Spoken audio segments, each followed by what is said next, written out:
Salve, camaradas! O título do vídeo de hoje é Crise da austeridade e a grande oportunidade que está sendo perdida.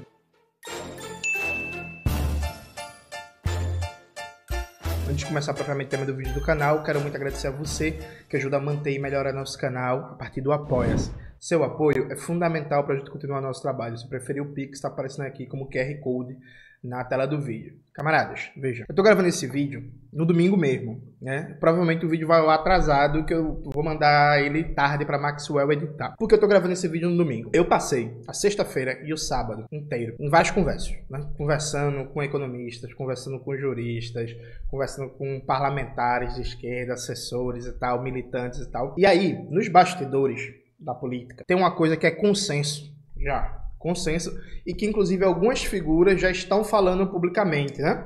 Veja, nesse momento, com a tragédia do Rio Grande do Sul, se abriu uma frente de crise no debate da austeridade. Se abriu uma frente de crise no debate da austeridade, semelhante ou talvez até maior do que a crise aberta com a pandemia. E o governo Lula, ao invés de aproveitar isso para mudar os rumos da política econômica, está em campo para salvar a austeridade. Salvar a austeridade. Preste atenção. É por isso que eu demorei para gravar esse vídeo, porque eu estava reunindo material, reunindo, pegando, consultando, e aí falando com juristas, qual é o precedente disso, isso aqui pode, falando com economistas e por aí vai. Então, prestem bem atenção. E aí, eu peço para você, veja, antes de você vir comentar, antes de você vir discordar, escute os argumentos com muita atenção. Vamos lá. Existe uma crise fiscal dos entes subnacionais do Brasil. Que são entes subnacionais? São governos estaduais, prefeituras e unidades da federação, como o Distrito Federal. O Estado Nacional Brasileiro, a União, ela não tem restrição financeira para o gasto. A União, ela produz a sua própria moeda, né? Que é o real. Entes subnacionais, como estados e prefeituras, não produzem moeda, são consumidores de moeda. Nesse sentido, tem um grau de restrição muito maior, né? Não tem soberania monetária. Há muito tempo, por uma série de questões que vem, inclusive, desde a época do governo FHC, até antes, inclusive, mas assim, se aprofunda no governo FHC, o governo FHC aprovou a Lei Candir, que isenta de pagar imposto na exportação de produtos primários, e aí os processos de privatização, liquidação de bancos públicos estaduais, etc., você tem uma deteriorização das condições fiscais dos entes subnacionais. Isso explodiu nos últimos anos, ao ponto de que hoje Rio Grande do Sul, Rio de Janeiro, Minas Gerais e São Paulo são estados hiperendividados, com vários e vários problemas, e que volta e meia conseguem, por exemplo, ter uma governança mais ou menos estável quando surge alguma liminar estranha na justiça, suspendendo o pagamento de juros, por exemplo, das dívidas estaduais. Então, Alckmin, por exemplo, quando era governador de São Paulo, conseguiu uma dessas liminares muito estranhas que o PSDB conseguia na justiça e passou um bom tempo sem pagar a dívida do estado de São Paulo, que deu uma folga para o governo dele. Cláudio Castro está agora, nesse momento, tentando no STF também medidas semelhantes e por aí vai. Essa crise dos entes subnacionais, ela abre uma oportunidade de um debate sobre o Pacto Federativo Brasileiro e sobre a política fiscal. Isso já vinha se desenhando há muito tempo, porque isso é tema de seminário de especialista, isso é tema de encontro da Frente Nacional dos Prefeitos e Prefeitas, isso é tema de várias ações na Justiça, isso é debate no Congresso e por aí vai. Isso está colocado há muito tempo.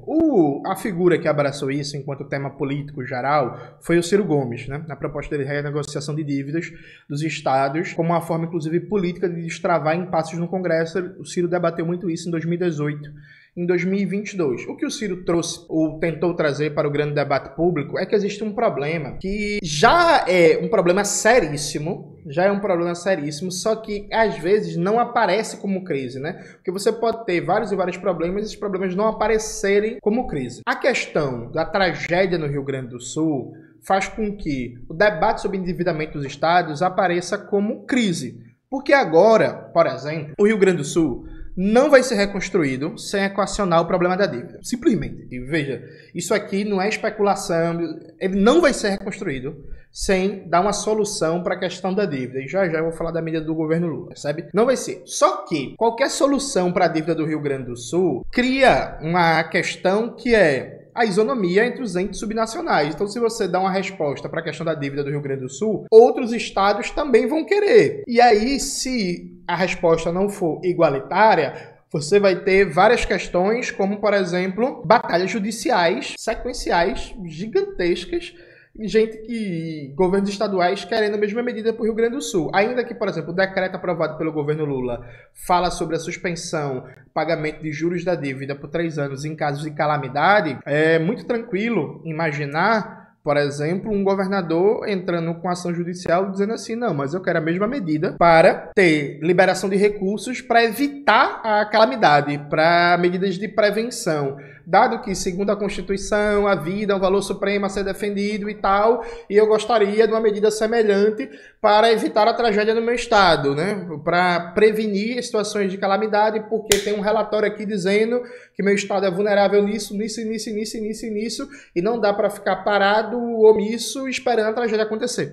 É bem possível de algo assim estar colocado, e se um governador não colocar, é bem possível que entidades, que associações, que movimentos, inclusive entidades empresariais de olho, por exemplo, em liberação de recursos, vão atrás disso. Então, tem uma questão política e jurídica aqui para ser resolvida. O que é que está em jogo? Veja, a proposta do governo Lula é fazer com que o Rio Grande do Sul tenha a dívida suspensa por 3 anos, sem precisar pagar os juros da dívida por 3 anos, sem ter uma cobrança de juros durante esses 3 anos, que não está pagando a dívida, e só ter a correção monetária. O argumento é que isso vai liberar 11 bilhões. E assim, esse era o argumento inicial, né? Depois já fizeram uma conta dizendo que isso ia liberar 30 bilhões. E aí presta atenção, gente, isso não é verdade, percebe? Isso não é verdade. Porque nessa conta de a suspensão da dívida do Rio Grande do Sul libera 30 bilhões. Está se fazendo uma conta que é o que o governo do Rio Grande do Sul teria que pagar de juros nesses 3 anos e que ele não vai pagar, que vai ficar livre para investir, e o que ele vai ganhar não tendo juros a mais, suspendendo a cobrança de juros pelo estoque total da dívida por 3 anos. Então, assim, isso não é liberação de 30 bilhões, sabe? Porque qual é a grande questão? Um ente subnacional, como um Estado, ele, para ter dinheiro para gastar, tem alguns caminhos. Primeiro e principal caminho é arrecadação. É o que o governo consegue arrecadar. Segundo caminho é crédito, seja crédito de bancos públicos, como Caixa Banco do Brasil ou do BNDES, seja financiamento da União, seja crédito de instituições do imperialismo, como o BID, ou outras instituições como o Banco dos BRICS, né? Então, assim, é basicamente o que ele tem para gastar, é o que ele arrecada de imposto, o que ele consegue de crédito, eventualmente lucro de empresas estatais, né? Que no caso do Rio Grande do Sul, o Eduardo Leite saiu privatizando absolutamente tudo, e certas transferências da União. No caso do Rio Grande do Sul, a gente não sabe qual vai ser o nível de arrecadação da economia do Rio Grande do Sul nesse ano, no ano que vem, em 2026. Por quê? Porque o Estado foi destruído. Então, a capacidade de arrecadação do Estado vai depender, inclusive, do ritmo da reconstrução e da retomada de atividade econômica. Então, a ideia de que o governo Lula suspendeu a dívida por 3 anos. Logo, o Rio Grande do Sul, se em 3 anos ia pagar 11 bilhões de juros, esses 11 bilhões estão liberados. Não. Que vai liberar recursos? Vai. Isso é evidente. O quanto vai ser liberado depende do ritmo de recuperação da economia e do grau de arrecadação. Entendem? É isso. O quanto vai ser liberado não é certo. O economista que diz, dá para afirmar com precisão agora o quanto de dinheiro a suspensão da dívida libera, ele está mentindo para você, sabe, gente? E aí eu consultei vários e vários professores, vários e vários camaradas economistas e perguntei, bicho, tem como fazer esse cálculo agora certinho? Fala, não, o cálculo agora é sempre estimativa, gente. Não dá para ter certeza agora, percebe? Então, qual é o X da questão? A deputada Fernanda Melchiona foi e apresentou o projeto do regime de recuperação socioambiental. Eu já debati aqui com vocês em detalhes o projeto da deputada. Eu não vou repetir, gente, tudo que eu já falei, porque senão o vídeo ia ficar muito longo. Vejam, por favor, o vídeo que eu publiquei há alguns dias no meu canal, a reconstrução do Rio Grande do Sul. Coloca aí na tela, Maxwell. A única coisa a ser destacada é que é falso que o projeto da deputada Fernanda Melchiona liberava recursos para Eduardo Leite ficar gastando como ele quisesse. Que eu vi algumas pessoas falando isso em redes sociais. Isso não é verdade, gente. Vamos ser honestos. Enfim, eu não vou repetir o que eu li no programa, o que eu li no vídeo, nesse vídeo que eu citei, não. Mas o que é central vocês reterem é que o projeto da deputada Fernanda Melchiona tinha uma sacada que era sensacional. Que é sensacional, aliás, porque o projeto está em disputa, que é o regime de recuperação fiscal, que é aproveitar o endividamento dos entes subnacionais como estados para impor, por força da lei, não importa o que o governador quer ou deixa de querer. No caso, a maioria dos governadores querem um regime de austeridade neoliberal, mas mesmo que ele não quisesse, o regime de recuperação fiscal subordina a autoridade do governo estadual a, por exemplo, as metas a serem cumpridas de corte de gastos públicos, de paralisação e de concurso público, de privatização de empresas estatais, de corte de investimento público do Estado. Então, a Fernanda olhou assim e falou assim, ó, o regime de recuperação fiscal, ele reduz a soberania do governo estadual e define como deve ser a governança do Estado. E se a gente fizesse isso numa perspectiva de esquerda, progressista, para a classe trabalhadora? Então, o regime de recuperação socioambiental proposto pela Fernanda Melchiona, ele fala que a dívida do Rio Grande do Sul tem que ser toda, presta atenção, tem que ser toda cancelada, anistiada e todo recurso liberado a partir disso tem que ser aplicado em projetos socioambientais. E no projeto da deputada está bem claro quais são os critérios. E esses projetos vão ser elaborados e acompanhados o investimento do recurso junto ao Executivo Federal, com participação estratégica do Ministério do Meio Ambiente, por exemplo, na formulação de projetos, e do Ministério da Fazenda. Então, na prática, isso retira, de maneira relativa, a soberania do governo estadual na gestão desses recursos e coloca um protagonismo muito grande no governo federal. No caso específico, inclusive, do Ministério do Meio Ambiente e Mudanças Climáticas e do Ministério da Fazenda. Então, embora a gente não saiba ainda ao certo quantos bilhões isso liberaria, por exemplo, nos próximos 5 anos, uma anistia total da dívida do Rio Grande do Sul, é certo que a gente está falando de bilhões e que isso seria gasto não de acordo com a vontade do privatista neoliberal imbecil do Eduardo Leite, mas de acordo com um conjunto de projetos que na formulação e na execução teriam protagonismo do governo federal. Então, o que é que isso significa? Isso significa o seguinte: cada investimento do governo federal na recuperação do Rio Grande do Sul que ajudasse a alavancar a economia e recuperar a arrecadação ia dar mais possibilidades para o governo do Rio Grande do Sul fazer investimento, e essa recuperação da capacidade do investimento ia aumentar, inclusive, o potencial de gasto, né, dos investimentos incluídos no regime de recuperação socioambiental. Então, o Rio Grande do Sul, ele seria, eu estou usando a palavra laboratório aqui, mas no sentido positivo, ele seria um laboratório de um nível de investimento público poucas vezes visto nos últimos 30, 40 anos no Brasil, por fora de uma institucionalidade de austeridade em que a própria formulação de projetos ficaria por fora dos lobbies, por exemplo, da Assembleia Legislativa Gaúcha, por exemplo, a força que tem o empresariado, o agronegócio e tal, e poderia se dar um direcionamento para um modelo de reconstrução socioambiental único no Brasil, sabe? Então, por exemplo, o governo Lula poderia usar o caso do Rio Grande do Sul, para fazer um programa de reconstrução voltado também para recuperação e proteção ambiental, pensando na reconstrução da infraestrutura já desde uma perspectiva de combate a desmatamento, a reflorestamento, a despoluição de rios, a reforma urbana para acabar com moradia precária, para ocupações irregulares do solo, garantindo moradia digna para as pessoas. Então, combinando o critério socioambiental de proteção e prevenção a novas tragédias socioambientais, com um critério também de garantia de condição digna para as pessoas e de geração de empregos. Mas isso está colocado. Tanto é assim que, na conjuntura do Rio Grande do Sul, e é por isso que eu digo que talvez isso seja até mais... a austeridade aparece até mais como crise agora do que na época da pandemia. Desde 2014, a grande questão na política rio-grandense, nos debates eleitorais colocados pela mídia burguesa, é a questão da dívida. A dívida é a grande questão, né?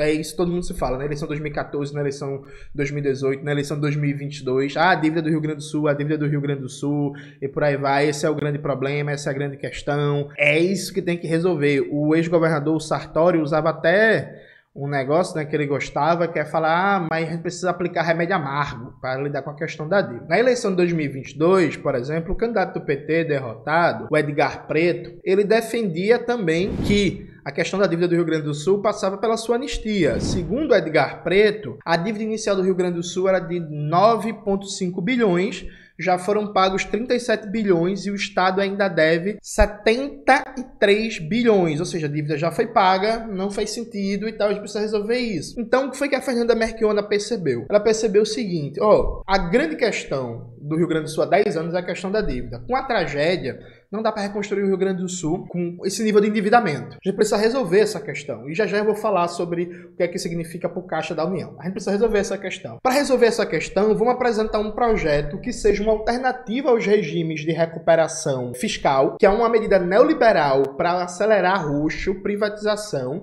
e que, se esse regime de recuperação socioambiental for aprovado no Rio Grande do Sul, ele necessariamente ia balizar um debate sobre reconfiguração do Pacto Federativo no Brasil, porque, pelo próprio critério de isonomia jurídica, não dava para, por exemplo, só anistiar as dívidas dos outros estados, como do Rio de Janeiro, como de São Paulo, como de Minas Gerais, sem um regime de governança, esses recursos, parecidos com o do Rio Grande do Sul. Vocês estão conseguindo entender? Se esse regime de recuperação socioambiental apresentado pela Fernanda Melchiona, ele fosse adotado no Rio Grande do Sul, ele necessariamente estaria em disputa para ser um modelo nacional de renegociação de dívidas dos entes subnacionais, consequentemente, de reconfiguração do Pacto Federativo. Se isso fosse adotado desde uma perspectiva nacional, isso ia significar a liberação de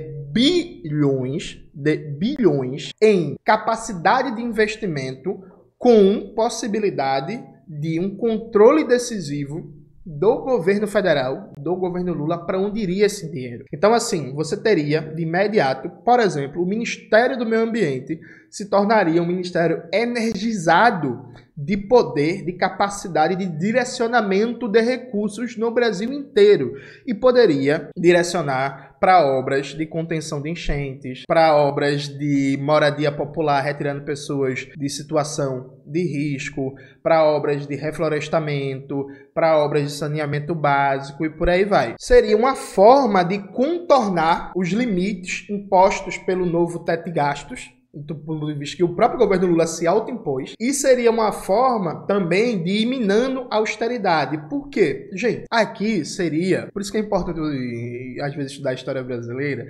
seria usar a solução à la JK. No Brasil, por uma série de questões, não existe empresa pública, né, na Constituição Civil. Então a Constituição Civil ela é basicamente privada, desde as construtoras até o mercado de produção de cimento, de tijolos, de material de construção, de máquinas, equipamentos e por aí vai. Então, assim, todo empresáriozinho, todo empreiteiro, todo dono de fábrica de cimento, de tijolo, de viga para construção civil, de máquinas, equipamentos, estaria de olho num debate sobre isso. É isso mesmo, o governo vai fazer um grande programa nacional de renegociação de dívidas que vai liberar bilhões em investimentos, né, para o Brasil inteiro, que necessariamente teria que ser um programa nacional, mesmo com os diferentes níveis de endividamento entre os estados. Isso iria atrair lobbies positivos para aprovar um negócio desse de setores da classe dominante, que foi o que o JK fez para construir Brasília, para quebrar muitos aspectos da resistência que estava ali colocada, por exemplo, de figuras ligadas ao DN e de e figuras do liberalismo brasileiro, o JK fez um trabalho político com construtores, com empresários, com não sei o que, para dizer assim, meu irmão em Cristo, olha quanto dinheiro aqui vocês vão ganhar com essa ideia de construir Brasília, de levar a capital, para tirar a capital do litoral brasileiro. Olha quanto dinheiro aqui vocês vão ganhar. E aí, mobilizou até setores da classe dominante para vencer as resistências dos liberais. Agora, seria um negócio parecido. Um grande debate nacional colocado, aberto, ia mobilizar setores do empresariado brasileiro. Não é porque são bonzinhos não, sabe? Não é nada disso não. É de olho mesmo em lucro, porque infelizmente a construção civil no Brasil é basicamente a cadeia produtiva privada. É isso. Ia mobilizar setores do empresariado brasileiro. Ia mobilizar vários deputados estaduais, vários prefeitos de capital, vários senadores, várias figuras que, inclusive, entes corporativos da burocracia dos estados, né, e aí sindicatos, associações, não sei o que, tudo que você imaginar de gente que quer dizer assim, meu irmão, vai ter verba aqui, vai ter dinheiro, vai ter um dinheiro que não tem, vai ter um grau de investimento que não tem, que iam querer. Seria muito difícil, por exemplo, vamos pegar o caso do Tarcísio de Freitas. Seria muito difícil para o Tarcísio fazer uma oposição total a um programa como esse. Seria muito difícil. Porque qual seria o argumento do Tarcísio? São Paulo é o estado mais endividado do Brasil. Embora tenha uma boa arrecadação, é o estado mais endividado do Brasil. Qual seria o argumento do Tarcísio? Não, eu não quero não. Que libere bilhões não, porque os projetos que vão ser liberados a partir disso vão passar pelo crivo do Ministério do Meio Ambiente e eu sou contra o meio ambiente, eu sou contra a Marina Silva. Seria esse o debate? Aí ele ia perder bilhões em despoluição de rios, ele ia perder bilhões em reflorestamento, ele ia perder bilhões em moradia popular, perder bilhões em saneamento básico, ia perder bilhões em prevenção a tragédias, sabe, gente, assim, não ia ser assim. Claro, ia ter uma disputa encarniçada, ia ter uma luta do caralho pra desvirtuar a aplicação dos recursos. Provavelmente alguém ia questionar na justiça o grau de controle do executivo sobre a concepção de projetos e o acompanhamento da execução de recursos. Sim, ia ter briga, ia ter luta e tal, mas veja, isso está colocado na conjuntura brasileira. E aí, o que foi que aconteceu?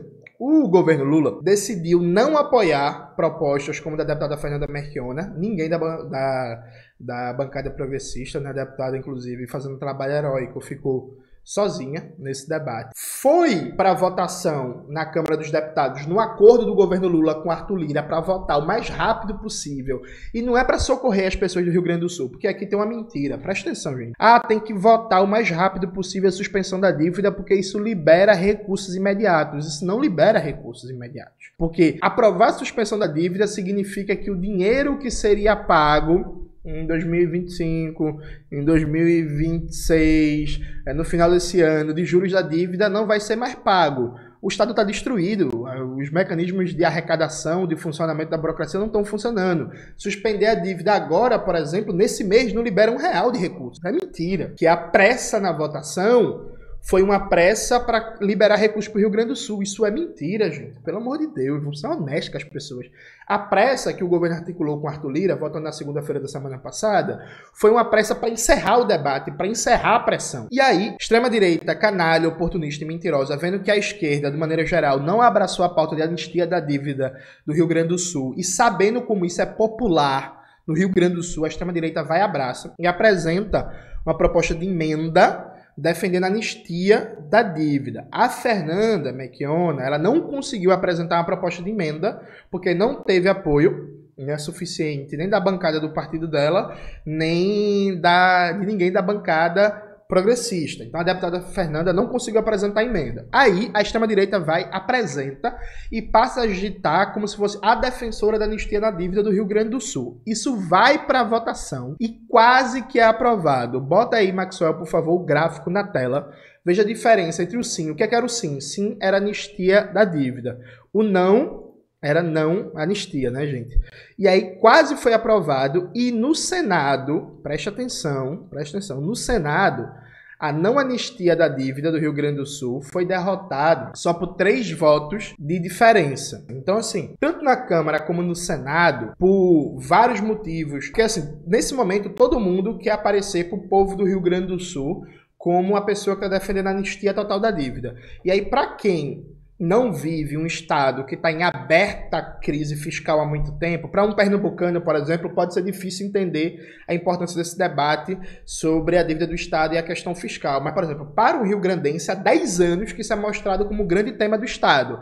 E assim, quem defendendo a anistia da dívida, de maneira meio simplista, tá, tudo bem, mas vai aparecer como deu a solução. Então, teve uma avalanche de oportunismo, mas teve também, presta atenção, isso aqui eu recebi como fonte de vários deputados e assessores. Teve também vários deputados e senadores que votaram pela dívida do Rio Grande do Sul de maneira esperta, sabendo se a anistia da dívida do Rio Grande do Sul é aprovada, isso teria que necessariamente entrar em debate para outros estados. Então, vários deputados de São Paulo, do Rio, de Minas, Santa Catarina, Espírito Santo, do Ceará, de Pernambuco e tal, querendo justamente a liberação de recursos, mas não quer aparecer publicamente como o defensor do gasto público, ou a pessoa contra a austeridade, até porque eles são ligados organicamente a banqueiro, a tudo que você imaginar, e o discurso oficial tem que ser um discurso de Estado mínimo, tem que ser um discurso de privatização. Então, não quiseram aparecer, mas votaram massivamente os deputados de direita que não são do Rio Grande do Sul, porque a lógica, inclusive, de todo deputado, senador, ele pode fazer o discurso mais liberar o que for, né, gente? Mas todo mundo quer ver verba, quer ver investimento, quer ver obra pública, inclusive para aumentar a sua influência. Então, assim, foram os deputados, entenderam, todo mundo entendeu a jogada que estava ali no Congresso, que é, meu irmão, se a gente aprova isso aqui pro Rio Grande do Sul, isso vai necessariamente ensejar um debate nacional sobre o Pacto Federativo e endividamento dos entes subnacionais e vai liberar uma grana da porra, sabe? Então, foi por isso que a votação foi tão apertada, tanto no Congresso, na Câmara dos Deputados. Bota aí, Maxwell, o gráfico de novo na tela, deixa um tempo pra galera ver, por favor. Quando no Senado, que 30 senadores votaram a favor da anistia da dívida e só 33 votaram contra aceitar a anistia e ficar só na suspensão. Tem um vídeo do senador Paulo Paim, que tá rodando muito, que é o senador dizendo assim, Mourão, tem a responsabilidade, não sei o quê. Veja, eu nunca vou elogiar Mourão, que é um imbecil, um racista, um carniceirozinho de merda, um verdadeiro assassino, porque tava no governo Bolsonaro durante a pandemia.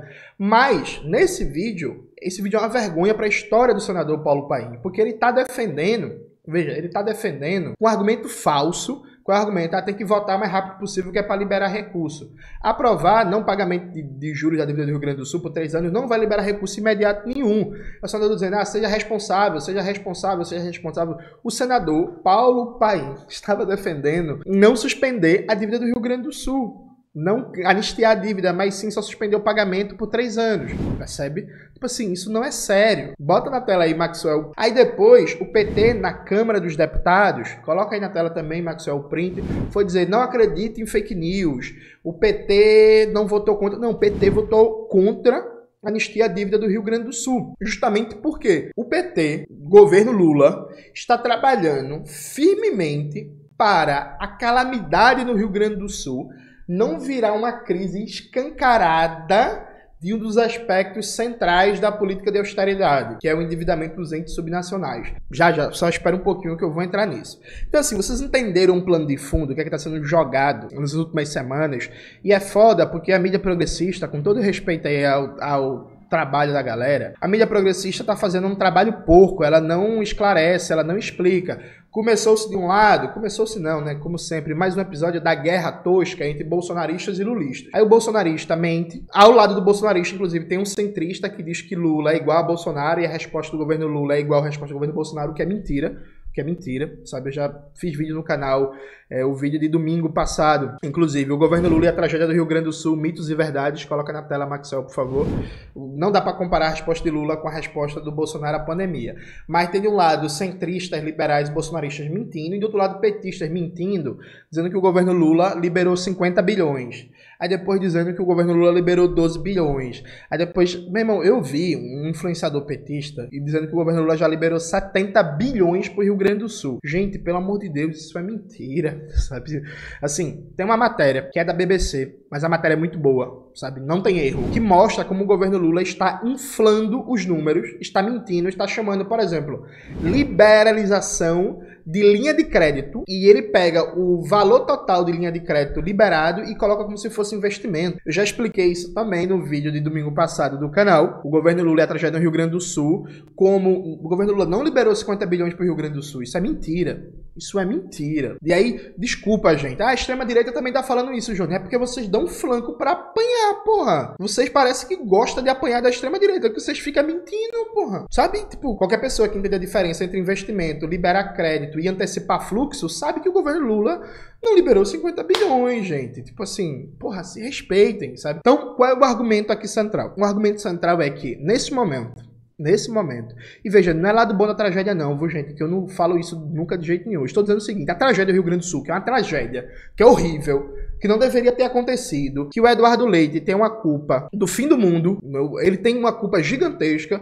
Tem um vídeo no canal, Eduardo Leite, o culpado protegido pela mídia burguesa. Vejam, por favor. O argumento central é que todo mundo entendeu. E aí tá uma guerra nos bastidores da política, dos lobbies, dos corredores. Todo mundo entendeu que a tragédia no Rio Grande do Sul abriu um flanco na ideologia da austeridade. Abriu um flanco. Abriu uma fissura gigantesca. E o governo Lula está correndo para, ao invés de ampliar essa fissura, para questionar o dogma da austeridade, ele está correndo para remendar. Então o governo Lula ele está inflando os números de ajuda ao Rio Grande do Sul, dentro de uma lógica de competição com as narrativas bolsonaristas. Vocês, às vezes, meu povo, tem que prestar atenção em coisas básicas. O governo Lula, em nenhum momento, convocou as cadeias de rádio e TV para falar com todo o povo brasileiro sobre a situação do Rio Grande do Sul e anunciar um pacote de medidas para impedir que isso aconteça em outros locais. Em nenhum momento, sabe? Veja, o governo Lula até agora simplesmente não falou em cadeia nacional com o povo brasileiro. Simplesmente. Vocês conseguem entender isso? Quer dizer que um dos mais importantes estados da federação tem a maior tragédia da sua história, uma tragédia que não é coisa particular do Rio Grande do Sul, que pode se repetir nessas proporções menos ou até mais em outras unidades da federação, e o presidente não convocou as cadeias de rádio e TV para nada. E aí, o governo trabalhou no Congresso e quase perdeu para não ter que abrir um debate nacional sobre o endividamento dos entes subnacionais, dos estados, principalmente. Aliado a isso, tem outra questão fundamental.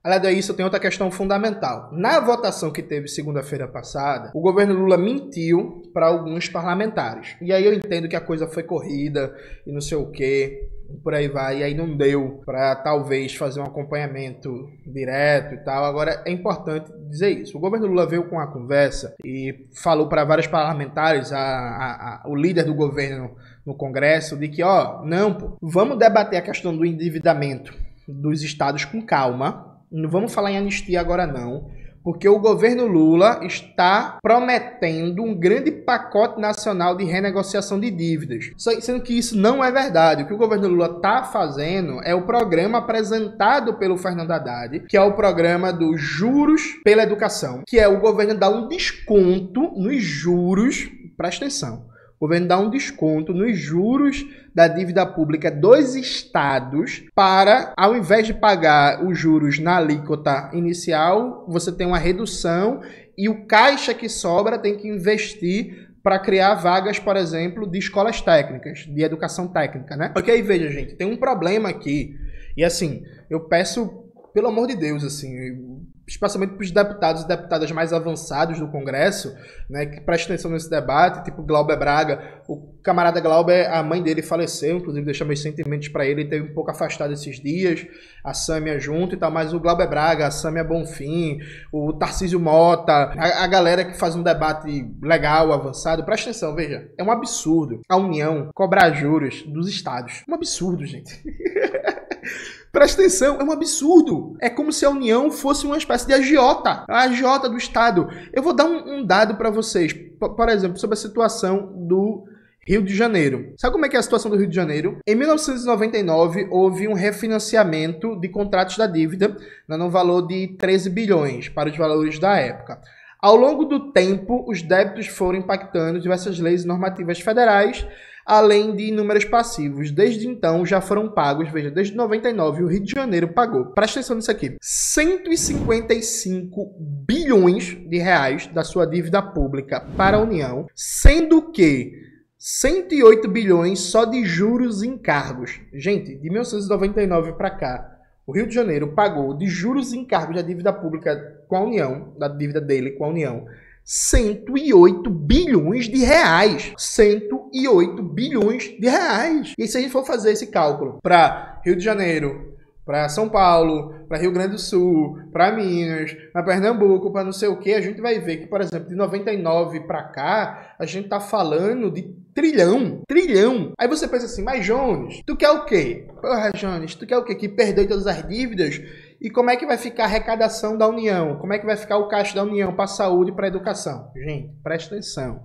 Ninguém é obrigado a ter informações técnicas sobre isso, mas um informe que é importante. Todo mundo tome consciência. As receitas que a União arrecada com juros e encargos das dívidas dos entes subnacionais entram para a conta única e ficam, entre aspas, reservadas para pagar juros e amortização da dívida pública. Da dívida pública o quê? Da União. Esses recursos da conta única do Tesouro no Banco Central são remunerados. Ou seja, o arrecadado com juros e encargos das dívidas dos entes subnacionais, como estados, isso não vai para financiar, assim, nenhuma arrecadação serve para financiar, mas isso é outro debate muito complexo de macroeconomia. O que eu estou querendo dizer para vocês é o seguinte, esses recursos não são usados nos gastos primários do Estado, em saúde, em educação, em cultura, em lazer, sabe? Não existe uma lógica, presta atenção, gente. Não, se anistiar a dívida de todos os estados, vai faltar dinheiro, vai ter menos dinheiro para a saúde, para a educação, para a previdência. Isso não é verdade. Não existe relação. Não existe relação. Vocês entenderam? Porque teve algumas pessoas que falaram assim, Jones, mas se perdoar a dívida do Rio Grande do Sul, vai ter que ver perdendo todas as dívidas dos estados por causa da isonomia, e aí como é que vai ficar a arrecadação de caixa? Vai ter menos dinheiro para a saúde? Não tem relação. Não tem relação. São contabilidades públicas diferentes. Não tem relação. Um perdão geral da dívida dos estados não ia impactar em nada o nível de gasto primário da União, mas iria impactar na taxa de investimento público no Brasil, consequentemente na geração de emprego, consequentemente na geração de renda, consequentemente nas políticas públicas. Então, veja, o governo Lula poderia, nesse momento, desde que começou a tragédia do Rio Grande do Sul, o governo Lula poderia ter abraçado o projeto da Fernanda Melchiona. Poderia dizer assim, esse aqui é o modelo de reconstrução do Rio Grande do Sul. Dar uma declaração em rede nacional, defender medidas como a que foram apresentadas pelo deputado Lindenberg Faria. O Lindenberg Faria, por exemplo, ele apresentou um projeto de lei que tira da meta fiscal gastos com prevenção de desastre natural. Em 2013, melhor dizendo, gente, desculpa, em 2013 eram gastos pela União 11 bilhões prevenção a desastres naturais. 10 anos depois, em 2023, só é gasto 1 bilhão. Então, o número de desastres naturais por causa das emergências climáticas cresceu e o orçamento diminuiu de maneira violenta. O Lindenberg apresentou um projeto de lei para tirar a prevenção de desastres, por exemplo, da meta fiscal do novo teto de gastos. No mínimo, o governo Lula poderia ter feito um pacote, que é, eu estou aqui apresentando um regime de perdão, de anistia de dívidas do Rio Grande do Sul, focado no modelo de reconstrução, tomando como base o projeto da Fernanda Melchiona.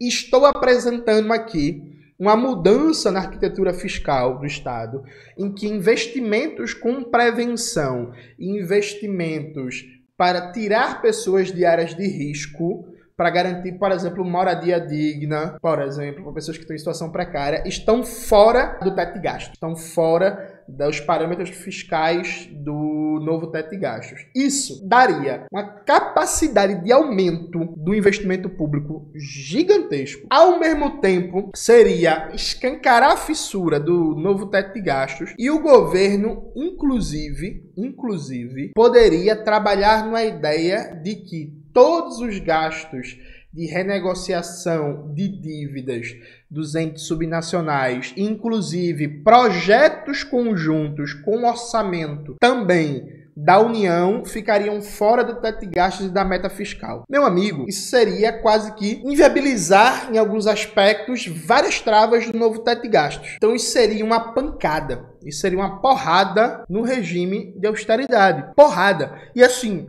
hoje no Congresso Nacional, afirmo isso sem medo de errar, hoje no Congresso Nacional seria muito difícil não aprovar um projeto desse. Sabe por que seria muito difícil? Não é só porque os deputados e senadores do Rio Grande do Sul iriam apoiar, não. Porque seria muito difícil que todo deputado e senador que está de olho na eleição desse ano, está de olho na eleição em 2026, que está de olho em aumento de investimento, de obra pública, que quer, por exemplo, que na sua base eleitoral tem uma obra de entregar 500 moradias populares, que tem uma obra, que tem um rio, que toda vez que chove alaga e não alaga mais, e a população nunca mais vai esquecer disso. Seria muito difícil não aprovar isso no Congresso. Teria, eu afirmo isso sem medo de errar. Eu consultei muito deputado, muita assessor parlamentar, perguntando como é que está o debate no corredor da Câmara dos Deputados, perguntando como é que foi a votação na segunda, o que é que os líderes estão falando. Teria correlação de forças no Congresso, sim. Teria correlação de forças no Congresso, sim. A burguesia, especialmente a Febraban, os bancos, os fundos de investimento, a Rede Globo, a Folha de São Paulo e por aí vai, teriam que correr muito atrás para fazer um lobby contrário no Congresso para não aprovar um negócio desse. Então, assim, o que está colocado na conjuntura, gente, é que tem mais uma oportunidade aqui de confrontar a lógica da austeridade e o governo Lula de escolha, decidiu não fazê-lo. O governo Lula está atuando nesse momento como um bombeiro da austeridade. Assim, a crise do Rio Grande do Sul criou uma crise objetiva na ideologia da austeridade. E um dos mecanismos mais importantes de empurrar a austeridade goela abaixo no plano dos governos estaduais e municipais é a dinâmica de endividamento desses entes subnacionais e, consequentemente, aberrações como o regime de recuperação fiscal. E aí, isso ficou escancarado que tem um problema seríssimo aqui que não dá para continuar e o governo está entrando como um bombeiro, sabe, gente? O governo está entrando como um bombeiro e aí há uma operação abafa generalizada que é de várias pessoas, por exemplo, não debater isso, né? A informação não corre. E aí o negócio é tão surreal, que assim, veja, teve muita gente que me perguntou assim, Jones, por que tu não comentou a doação dos BRICS para... Veja, não foi doação, foi empréstimo. É importante. Agora é 1 bilhão. 1 bilhão de dólares, né? Desculpa, gente. O que é 1 bilhão de dólares para o Brasil? Nada. Não estou dizendo que a iniciativa do BRICS não é importante, né? Mas veja, isso não vai fazer diferença substantiva na reconstrução do Rio Grande do Sul. E a gente não precisa de 1 bilhão de dólares do BRICS. A gente não precisa, inclusive, porque preste atenção, isso fica tema para outro. Mas o Fernando Haddad, ele tá doido para endividar o Brasil em dólar, né? E dilapidar as reservas que a gente tem. Mas isso é tema para outro assunto. Mas veja, essa não é a questão central. A questão central é que, com a tragédia do Rio Grande do Sul, se criou uma conjuntura, por questões objetivas do que é a reconstrução do Rio Grande do Sul, de uma fissura no regime de austeridade que poderia ser atacado, contudo, a partir do debate sobre o endividamento dos entes subnacionais e a questão do Pacto Federativo. O governo Lula decidiu colocar panos quentes nisso e decidiu também ficar preso ao confronto com o bolsonarismo porque é confortável. É o bolsonarismo mentindo de um lado, dizendo que o governo não está fazendo nada. É o governo inflando dados de outro, dizendo que já liberou 50 bilhões, 60 bilhões, 70 bilhões, o que não é verdade. E esse confronto é muito funcional, porque já, né, daqui a um mês, daqui a 2 meses, por exemplo, o grau de visibilidade que tem a situação do Rio Grande do Sul passa, toda a pressão, toda a conjuntura política, e aí fica aquele confronto de bolsonaristas e lulistas e nada muda, nada é enfrentado.